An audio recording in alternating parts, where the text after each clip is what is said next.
Breakfast ಮತ್ತು lunch ತುಂಬ ಚೆನ್ನಾಗಿರಬೇಕು. ನೈಟ್ ಸ್ವಲ್ಪ ಕಡಿಮೆ, ಹಾಗಿದ್ರೂ ಒಳ್ಳೆಯದು ಯಾವಾಗಲೂ ಆಹಾರ ಪದ್ಧತಿ. ಅದರಲ್ಲಿ ಇಡೀ ವರ್ಷದ ನಾವು ತಗೊಳ್ಳೋ ಆಹಾರದಲ್ಲಿ ಈ ಸಮಯದಲ್ಲಿ ಅತ್ಯಂತ ಹೆಚ್ಚಿನ ಪ್ರಮಾಣದಲ್ಲಿ ಆಹಾರ ತಗೊಳ್ಬೇಕಂತ.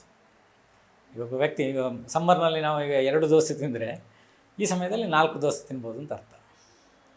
ಇನ್ನು ಸ್ವಲ್ಪ ಸಮಯ ಕಡೆ ಒಂದು 3 ದೋಸೆ ವಸಂತ ಋತುವಿನ ಟೈಮ್ನಲ್ಲಿ.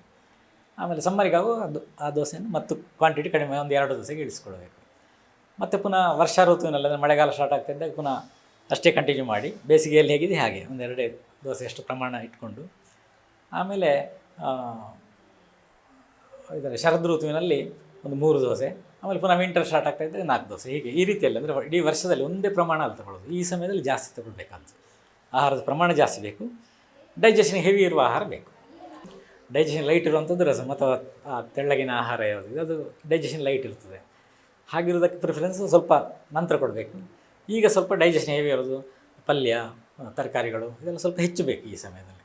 ಹಾಗಿದ್ರೆ ಮಾತ್ರ ಜೀರ್ಣಕ್ಕೆ ಏನೋ ಕೆಲಸ ಕೊಟ್ಟಾಗ ಆಗ್ತದೆ. ಅಲ್ಲಿ ಡೈಜೆಸ್ಟಿವ್ ಫ್ಲೂಯಿಡ್ ಬಂದು ಕೂತಿರ್ತದೆ ಜೀರ್ಣ ಮಾಡಲಿಕ್ಕೆ. ನೀವು ಫುಡ್ಡೇ ಸರಿ ಕೊಡದೇ ಇದ್ದರೆ ಆಗ ಬಾಡಿ ಡ್ರೈನೆಸ್ ಜಾಸ್ತಿ ಆಗ್ತದೆ, ವೀಕ್ನೆಸ್ ಜಾಸ್ತಿ ಆಗ್ತದೆ, ಎಲ್ಲ ಜಾಸ್ತಿ ಆಗ್ತದೆ. ಆ ಡೈಜೆಷನ್ ಜಾಸ್ತಿ ಇರೋದ್ರಿಂದಾಗಿ ನೀವು ಆಹಾರವನ್ನು ಜಾಸ್ತಿ ತಗೊಳ್ಬೇಕಂತ. ನಾನು ಸಮ್ಮರ್ಲು ಅಷ್ಟೇ ತಗೊಳ್ಳೋದು, ಈಗಲೂ ಅಷ್ಟೇ ತಗೊಂಡೆ ಅಂತೇಳಿ ವೀಕ್ನೆಸ್ ಬರ್ತದೆ. ಈಗ ಜಾಸ್ತಿ ಆಹಾರವನ್ನು ತಗೊಳ್ಬೇಕು.